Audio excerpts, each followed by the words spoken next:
सभी को मेरा प्यार भरा नमस्कार। पेडल अप के इस यूट्यूब चैनल पर आप सभी का स्वागत है। मैं उम्मीद करता हूँ आप सभी बढ़िया होंगे और आपकी तैयारी भी बेहतरीन होगी। उसी तैयारी को एक कदम और आगे बढ़ाने के लिए आज हम एक और आपके साथ प्रैक्टिस सेशन लेकर आए हैं। ये मेनली आपका जो सीरीज़ अभी चल रही है आपकी CDP and pedagogy PYQ question की, उसका ये पार्ट 3 है।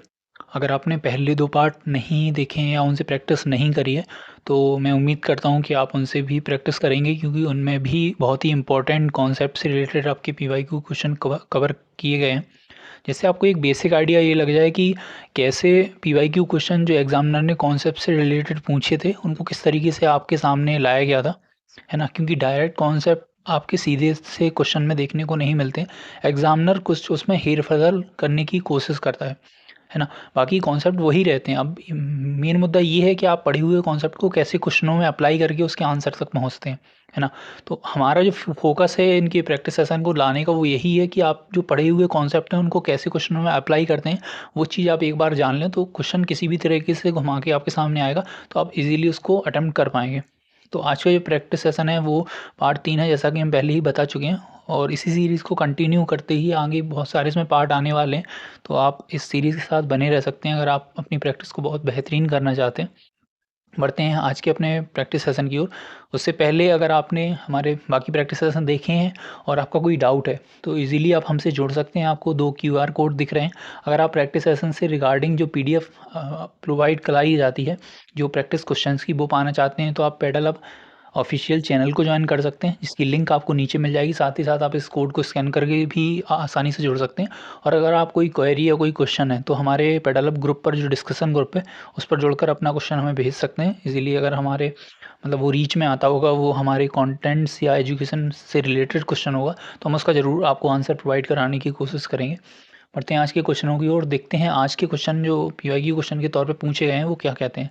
तो all round development of personality of children become meaningful only when they, मतलब आपको ये बताना है कि बच्चों के व्यक्तित्व का सर्वांगीण विकास तभी सार्थक होता है जब वे किस तरीके या फिजिकली हेल्दी होते हैं तब, इमोशनली स्टेबल होते हैं तब, या टोटली एक्टिव होते हैं, या fully aware of their strength, मतलब अपनी ताकतों से पूरी तरह वो परिचित होते हैं, तब आप कहेंगे कि किसी बच्चे का ऑल राउंड डेवलपमेंट हो गया है।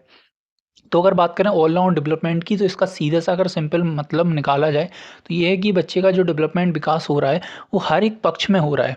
ऐसा नहीं है कि पर्टिकुलर एक ही पक्ष उसका ज़्यादा विकसित रूप से दिखाई दे रहा है, बट बाकी जो पक्ष हैं उससे विकास से अनजान है ना। अगर ऐसा है तो उसे आप ऑल राउंड डेवलपमेंट नहीं कहेंगे, या इसी को ही आपके एनसीईआरटी या एनईपी में कहा गया है 360 डिग्री आपका डेवलपमेंट, है ना। तो जो ऑल राउंड डेवलपमेंट की बात है जब वो आप बच्चे में तब दिखाई देगा, या आप तब कहेंगे किसी बच्चे में व्यक्तित्व का सर्वांगीण विकास हो रहा है जब वो अपनी एक्चुअली स्ट्रेंथ से फुल्ली अवेयर हो। अब ऐसा मैंने क्यों कहा है, क्यों ये टर्म चुनी, हो सकता है कुछ बच्चे इसका ऑप्शन नंबर बी दे रहे हो जो एक्टिव के तौर पे आपको देखने को मिलता है। इसका इसलिए आंसर है कि अगर वो स्ट्रेंथ उन्हें अपनी पता होगी, क्योंकि हर बच्चा अपने आप में यूनिक है, तो अगर बच्चे को अपनी यूनिकनेस पता होगी तो उस पे काम करना उसके लिए ज़्यादा आसान होगा, बजाय कि ऐसे कंपटीशन में लड़ना जहाँ उसे एक्चुअल अपने बारे में कुछ नहीं पता, है ना।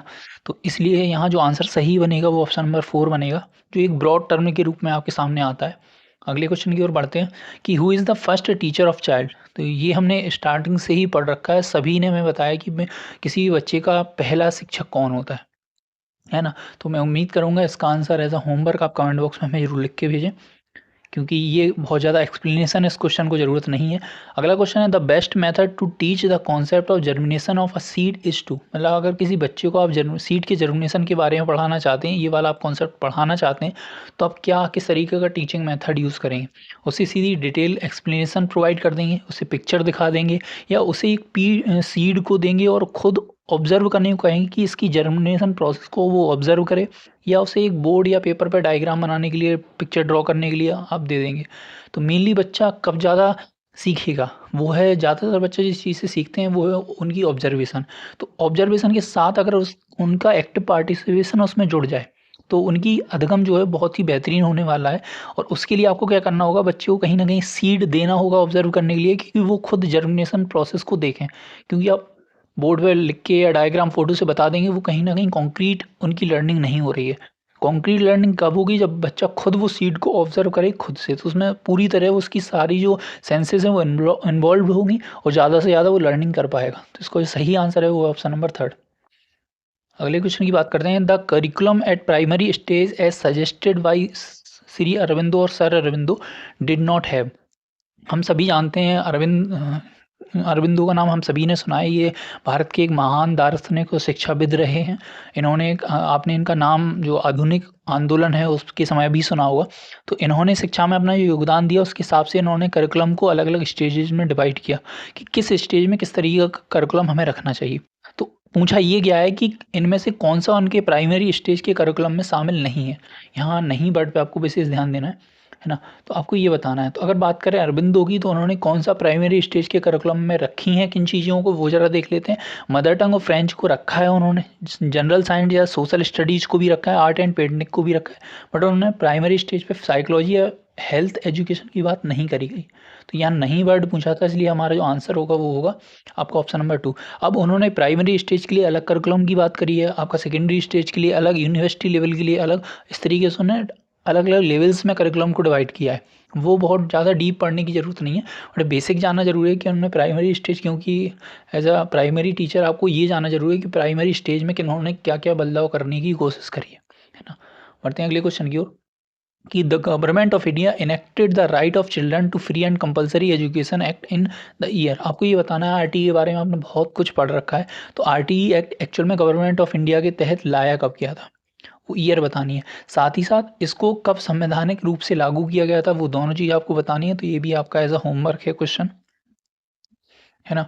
बढ़ते हैं अगले क्वेश्चन की ओर कि द एक्टिविटी टेक्निक एज।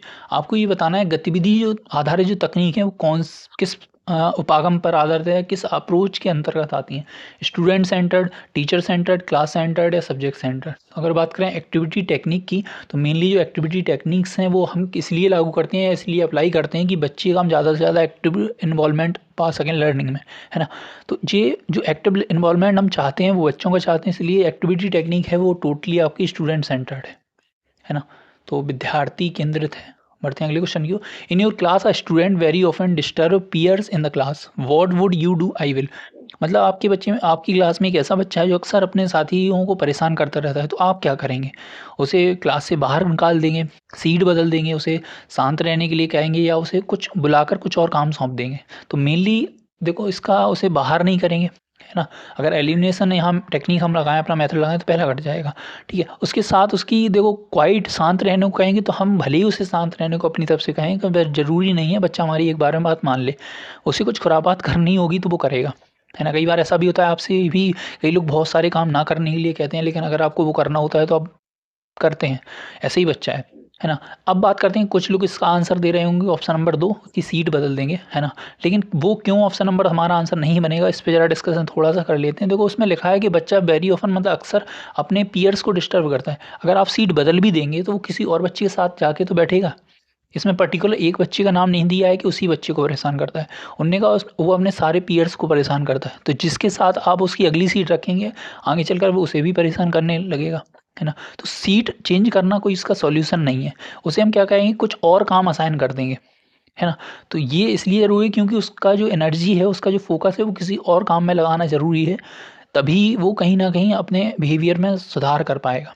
या ऐसा भी हो सकता है इसके लिए कि आप क्लास के एंड में बच्चे की छुट्टी अगर 2 बजे होती है तो उसको 4 बजे तक रोक के रखें, ताकि उसे ये खुद में एहसास हो कि अच्छा टीचर ने सबको 2 बजे छोड़ दिया और मुझे 4 बजे क्यों छोड़ने को कहा।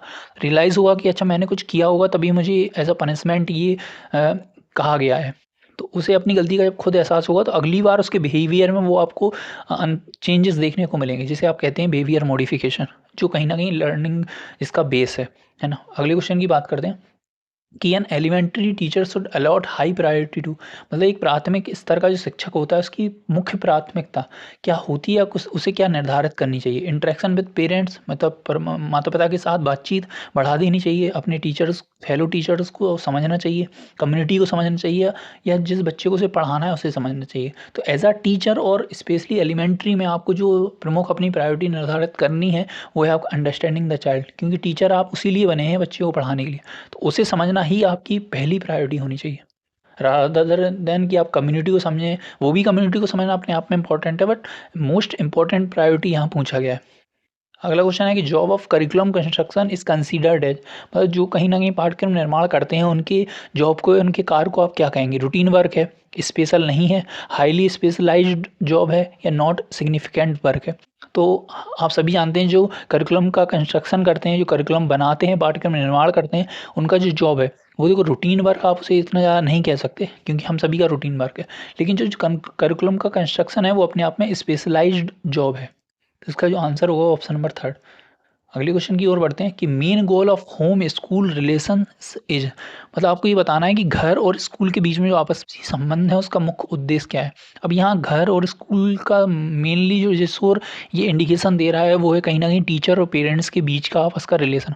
तो पेरेंट्स और टीचर का आपस का रिलेशन किस बात पर निर्भर करता है? उनके बीच का अगर बोले हम कॉमन पॉइंट क्या है, वो है बच्चा, चिल्ड्रन, है ना। तो चिल्ड्रन की ग्रोथ को या चिल्ड्रन की लर्निंग को कहीं ना कहीं फोस्टर करने के लिए, बढ़ावा देने के लिए या समझने के लिए हम कहीं ना कहीं इस कोऑर्डिनेशन को, रिलेशनशिप को बिल्डअप करते हैं, है ना।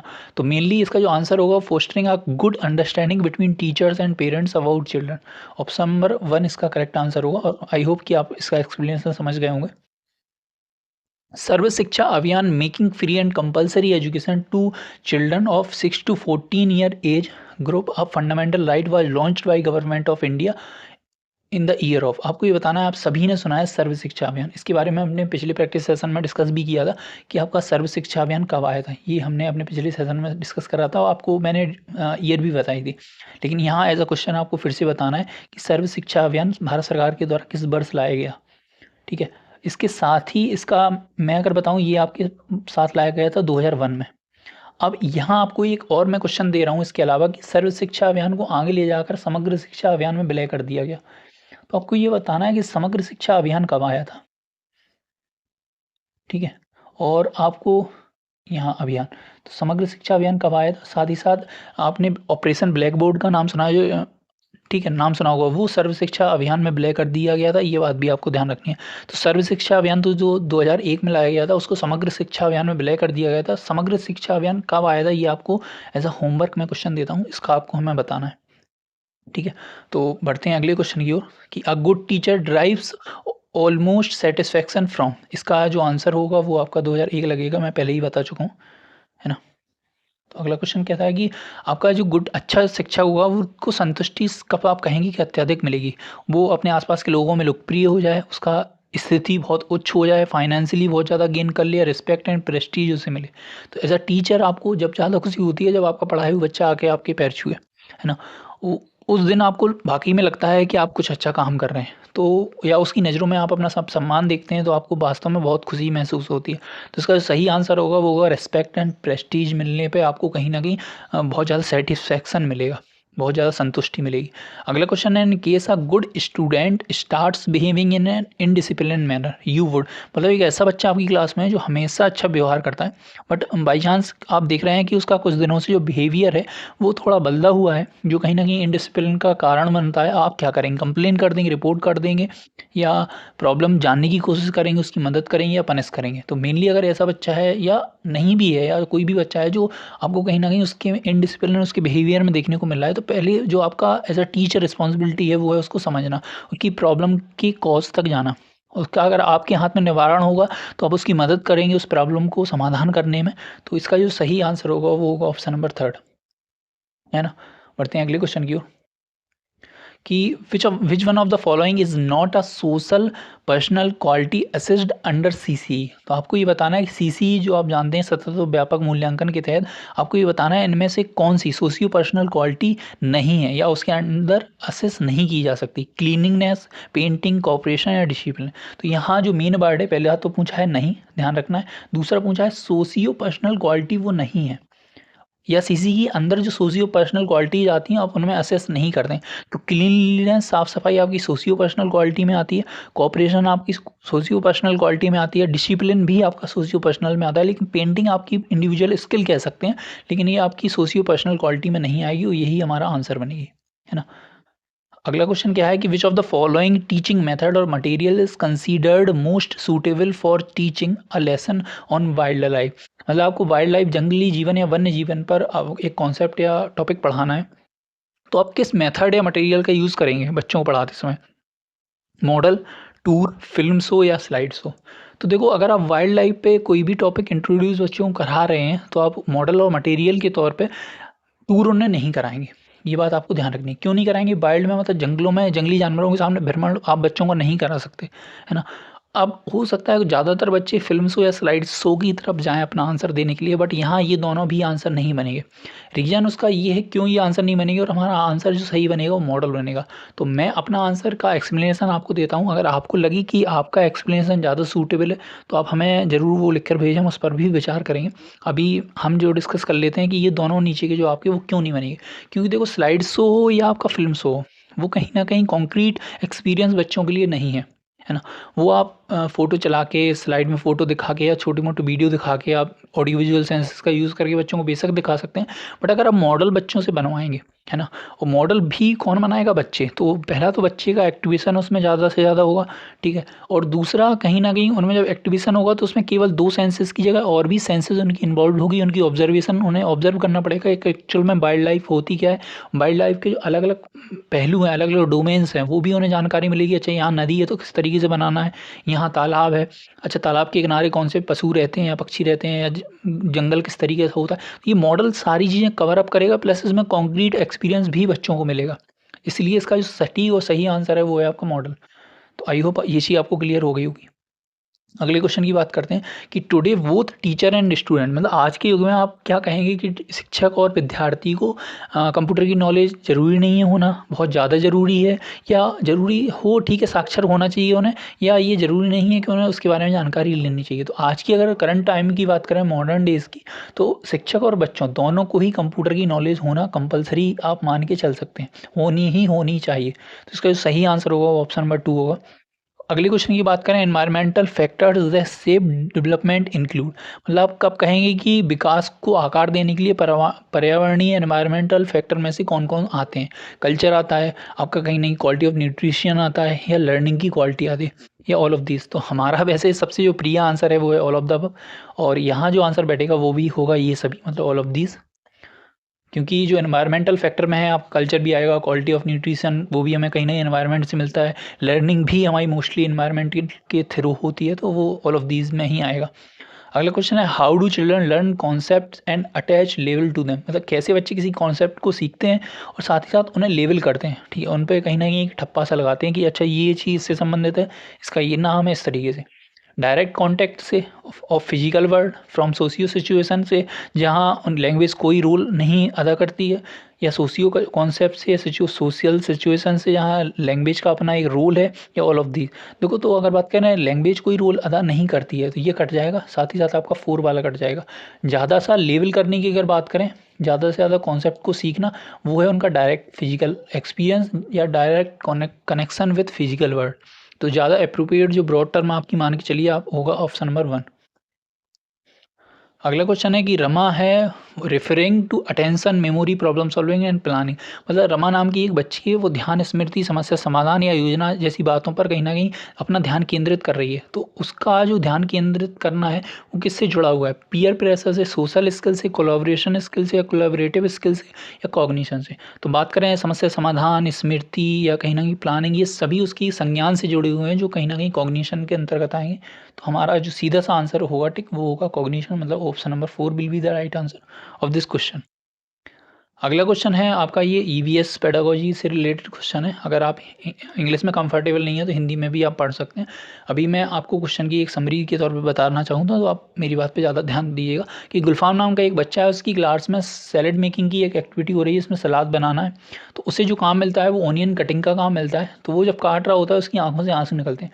ये देखकर वो उसे एक दिमाग में आइडिया आता है, वो अपनी टीचर से कहता है जब आप भी सर, जब आप प्ले कराएंगे और प्ले में मेरा रोल ऐसा होगा कि मेरी वॉच खो गई है ना, और मुझे वो रोल अदा करना है, तो मैं क्या करूँगा, अपने सीन से जस्ट पहले बैक स्टेज पर जाके ऑनियन कट कर दूंगा, जिससे मेरी आंखों से ईयर निकलेंगे और ऑडियंस को ये लगेगा एक्चुअल में मैं उस चीज़ को लेकर दुखी हूँ, तो अपने रोल को मैं बखूबी निभा पाऊँगा।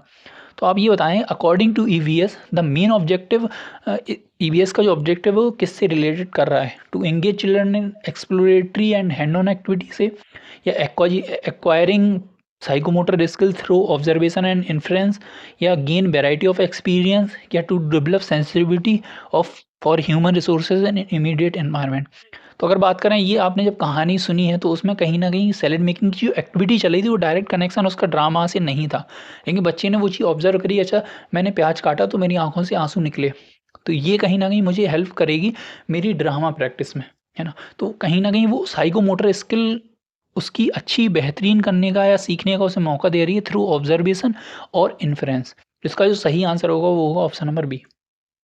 बाकी आप इसको एक बार पढ़ के खुद से अपना आंसर अटेम्प्ट करने की कोशिश कीजिएगा, ठीक है? तो ज़्यादा आपको सटीक इस चीज़ का पता चलेगा। तो ये थे आज के क्वेश्चन। आई होप कि आपने एन्जॉय किया होगा आज के क्वेश्चंस को। आपको थोड़ी-सी और अंडरस्टैंडिंग पहले से बेटर हुई होगी अपने कॉन्सेप्ट को लेकर, और आपको ये पता चला होगा कि एक्चुअल में अभी कौन-सा ऐसा कॉन्सेप्ट से रिलेटेड आपका पार्ट है जो आपको अभी काम करना उस पे रह गया है।